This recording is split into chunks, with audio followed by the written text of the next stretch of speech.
Pengelolaan hama yang baik tidak dapat dilakukan tanpa perkiraan yang akurat daripada populasi hama. Maka dari itu diperlukan metode pengambilan sampel. Teknik pengambilan sampel juga harus diperhatikan seperti penetapan peta, metode penarikan tanaman contoh, pengamatan pada tanaman contoh, intensitas serangan, dan interval pengamatan. Dari video tersebut, kami kemarin menggunakan peta dengan ukuran 3x3. Pengambilan sampel dilakukan secara diagonal zigzag. Kelompok kami mengambil sampel dengan jumlah 24 tanaman. Pada pengamatan yang kami lakukan, kami menemukan hama dan penyakit yang menyerang pada tanaman padi. Penyakit pucuk putih atau white tip pada tanaman padi disebabkan oleh nematoda yang merupakan parasit mikroskopis yang hidup dalam jaringan tanaman. Dengan berubahnya warna ujung daun menjadi putih, kering, dan menggulung. Untuk penyebarannya, yaitu nematoda bertahan dalam biji padi dan menyebar melalui benih yang terinfeksi dan melalui tanaman ke tanaman melalui air irigasi maupun angin. Untuk pengendaliannya, yaitu menggunakan benih yang sehat atau varietas tahan.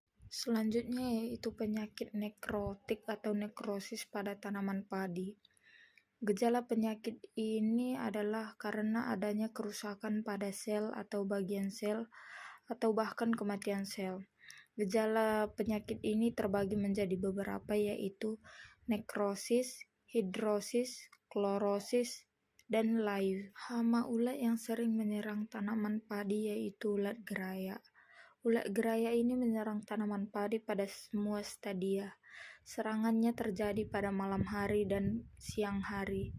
Larva ulat geraya bersembunyi pada pangkal tanaman dan dalam tanah atau di tempat-tempat yang tersembunyi. Klorosis adalah keadaan jaringan tumbuhan, khususnya pada daunnya mengalami kerusakan atau gagalnya pembentukan klorofil, sehingga tidak berwarna hijau melainkan kuning atau pucat hampir putih. Setelah kita melakukan pengamatan dan pengambilan sampel, kita melakukan perhitungan kerusakan tanaman. Nah, pada perhitungan ini kita bisa melihat rumus yang ada pada modul. Pada penyuluhan ini dilakukan pembasmian terhadap hama dan penyakit oleh para kelompok tani menggunakan agen hayati Briti. Agen hayati Briti ini merupakan agen hayati berbentuk bakteri. Di video dijelaskan bagaimana cara pengaplikasiannya yang benar. Akan kita campur lagi untuk aplikasi 1 liter biang itu dicampur 60 liter air. Sebagai apa? Mungkin kepala. Sebagai ketua Pokta. Oh, ketua Pokta. Ya. Bapak ini sebagai ketua kelompok tani di sini merasakan nggak Pak dampak dari kegiatan pembersihan hama ini? Ini dampaknya ini kita sebagai pelayan masyarakat kan juga sebagai pelayan masyarakat kita butuhnya masyarakat butuh gimana untuk pengamatan sawahnya gimana diikutin untuk diamati gitu. Jadi masyarakat ikut bangga juga. Ada kegiatan yang saya salurkan dengan cara yang kayak begini. Jadi dampak lebih ke sosial masyarakatnya ya Pak ya? Iya. Kebanggaannya masyarakat.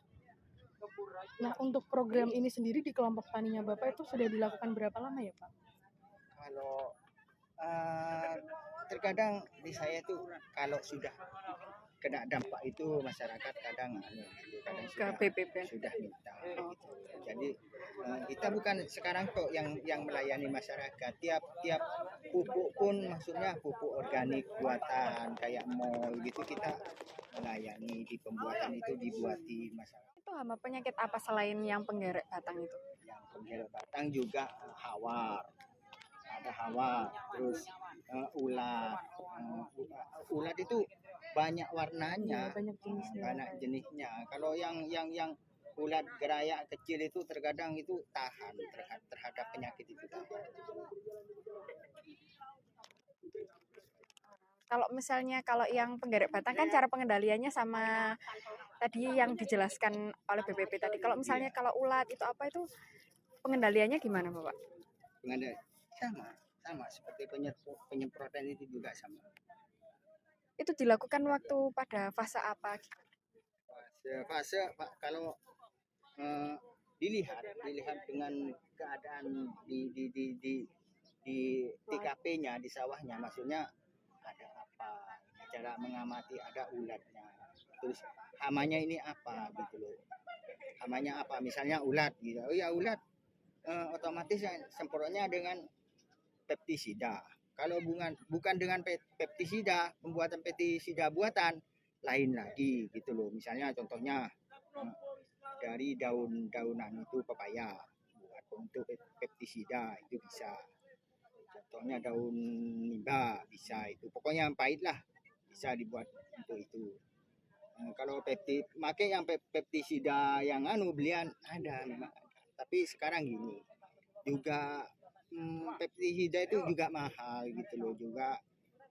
Jadi untuk masyarakat pengenalan yang pestisida nabati gitu yang ramah lingkungan juga gitu. Jadi untuk makan pun kita itu tidak was-was gitu loh.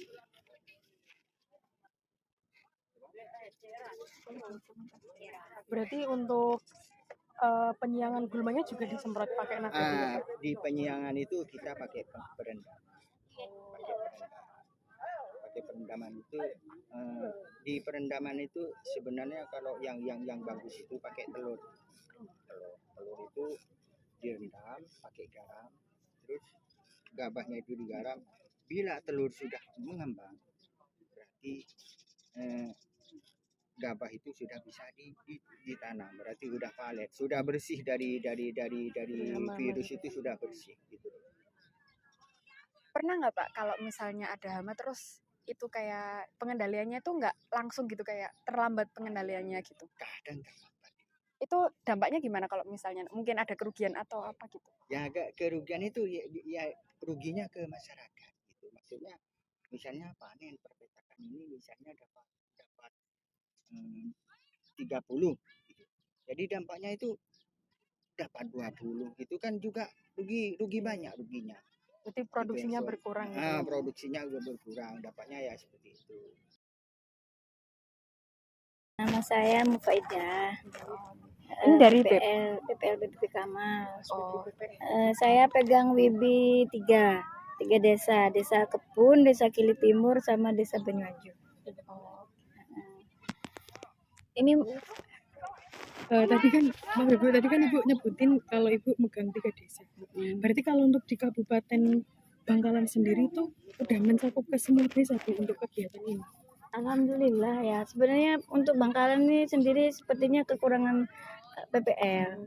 Cuman mungkin dari APBD daerah yang untuk gajinya itu, jadi kami ya udah kadang ada 1 orang pegang 5 desa gitu. Tapi untuk Kamal paling banyak itu 3.